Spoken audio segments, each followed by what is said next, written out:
Hello there. It's Keon. I'm super excited you're here with me. As we head into the middle of October, we're facing a sobering fact. And the sobering fact is that most of you watching this video are going to gain between 5 and 15 pounds between now and the beginning of January. So 5 and 15 pounds, which is a lot of weight. And so what happens for most of us, and I've been in this boat too, is you gain the weight between now and January, those 5 to 15 pounds, and then by February, you're battling it again. You're trying to get that weight off so you can look the same when you head into the summer. So there's a better way. And so what I want to talk to you about is defining what the best diet is, because that's a question I get the most. Most people realize like, hey, you know what, you can work out all you want, but if you don't have the best diet, then you're going to fail, right? And so from here, what we're going to talk about is defining what the best diet is. So I'm going to give you a 5-part series in defining diets. And so diet is this weird thing, right? All it means is really like a conglomeration of foods that you choose to eat, right? That's what diet is as far as the word means. Like horses have a diet,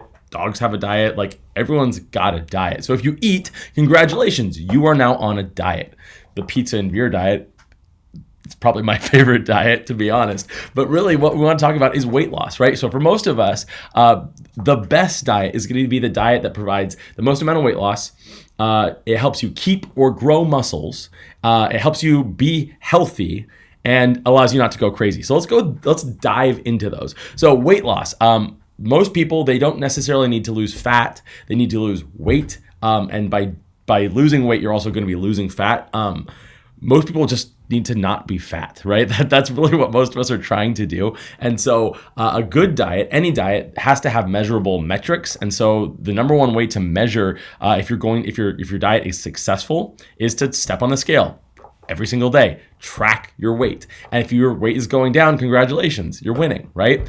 And as far as the next step goes, it's keeping your growing muscles. So this talks about, hey, what do you look like in the mirror?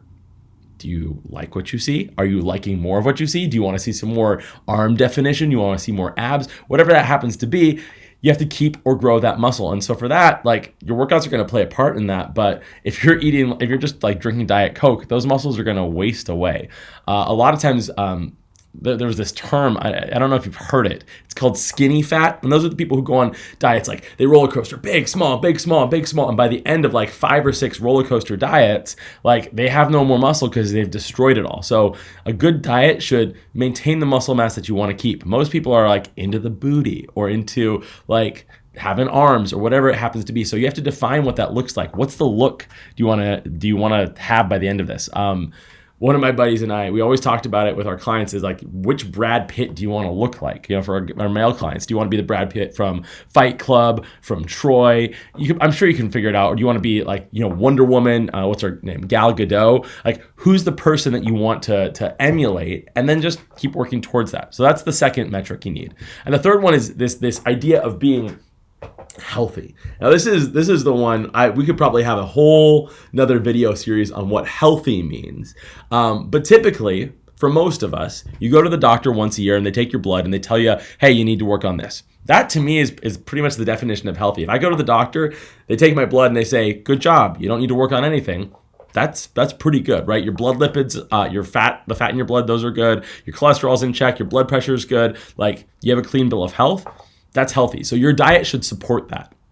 And the final thing is you shouldn't have to go crazy on the diet. Like, oh, holy hell. Like so many times people go on a diet, I'm going to crush it. And they do. And you win. And then you go on a trip or the crazy, yes, I got this part of the diet ends. And you're just left to eat the pizza and have the M&Ms and just like load up on bonbons, because who doesn't love a good bonbon? Like, I am a huge fan of them. And then you get fat again, and then you're sad, and you're like, what happened to me?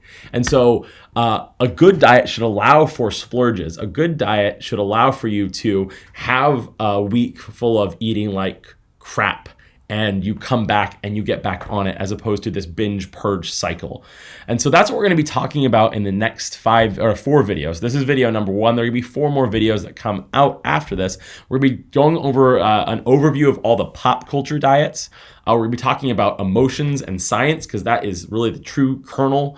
Talking about what your progress should look like. And then finally, I'm going to help you develop a plan so that you can actually win, because I care about you. Deep down into my heart, I care what results you see. And so this video series is designed so that when we head into the holidays, when we head into the next 5 big events, you have Halloween, Thanksgiving, Christmas Eve, Christmas Day, New Year's Eve. Or for some of us, that's going to be replaced by Hanukkah or Kwanzaa, take the Christmas out, put those events in instead, or whatever holidays you choose to celebrate. Typically, it's about 5 big days. How do you approach those? And how do you make sure that when January hits, you don't have an additional 15 pounds to lose? In fact, you're winning. That is the goal of this series. And I hope that you stick with me. And I hope by the end of this, you're like a lean, mean fighting machine. And when all of your other friends are running around like chickens with their heads cut off in January saying, oh shit, I need to lose weight, you're like, I'm pretty good. I did this. I got this. So that is the point of this series. Stay tuned for the next one, and we'll be talking about all the pop culture diets that are currently around, probably the 5 biggest ones: paleo, keto, vegan, this idea of clean eating, and then finally this idea of macro counting. So some of the bigger ones. If you wanted me to talk about more, let me know, because I have yet to record that video. So let me know, and I will get that video. I'll add that diet in for you, okay? I love you bunches. We'll talk soon.